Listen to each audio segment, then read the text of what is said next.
მოგესალმებით ჩემო ლამაზო გოგოებო, დღეს გავაკეთოთ ბადრიჯნის სამარხო ღვეზელი. აი აქ როგორც ხედავთ შუშავ სამცალ დიდ ბადრიჯანს ხახვთან ერთად და შემდეგ ვამატებ ორ დიდ გახერხილ სტაფილოს.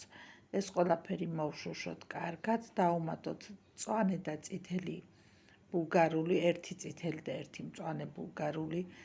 აგრეთვე მე დავუმატე კონსერვის სოკო. თქვენ თუ გაქვთ ცოცხალი სოკო, შეგიძლიათ ის დაამატოთ და მოშუშეს ესეც. დავუმატოთ აგრეთვე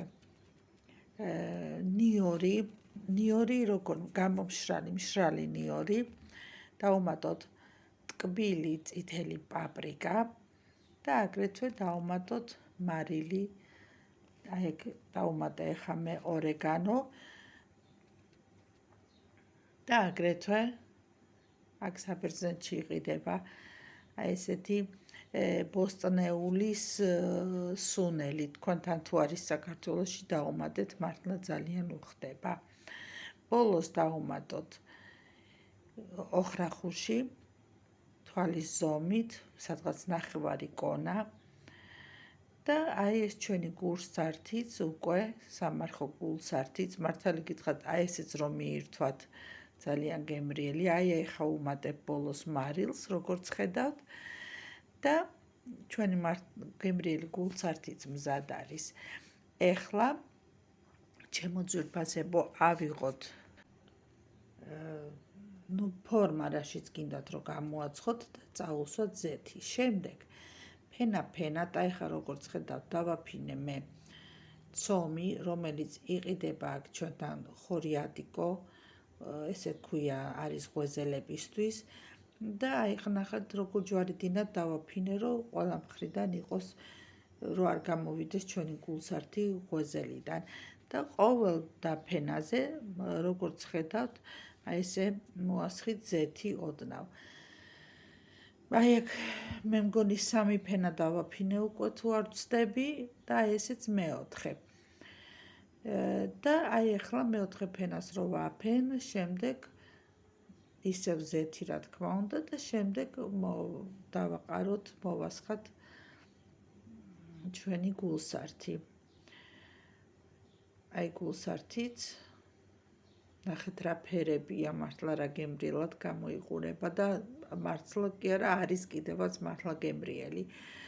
და აი აქ ამ მომენტში მე ვაყრი დაბქვილ სუხარს, იმიტომ რომ ჩვენ ყველას თუ რაიმე სისველი აქვს, რომ ამ სუხარმა განეიტრალოს და შეიწოვოს. და შემდეგ ზემოდან ისევ დავაფინოთ, მე მგონი თუ არ ვცდები 3 ფენას დავაფენ. და როგორც ხედავთ, ვიმეორებთ, რომ ზეთი ყველგან კარგად მოусვათ. სულ ეს იყო ჩემო გოგოებო, ჩემო ლამაზებო. არანაირი სიძნელი ამ ღვეზელის გამოცხობაში არ არის, იმედია გააკეთებთ. აი აქ მე ხა ვჭრი ზედმეტ გვერდებს, რომ გვერდები არ იყოს ძალიან ცომი და კარგად გამოშრეს და გამოცხვეს.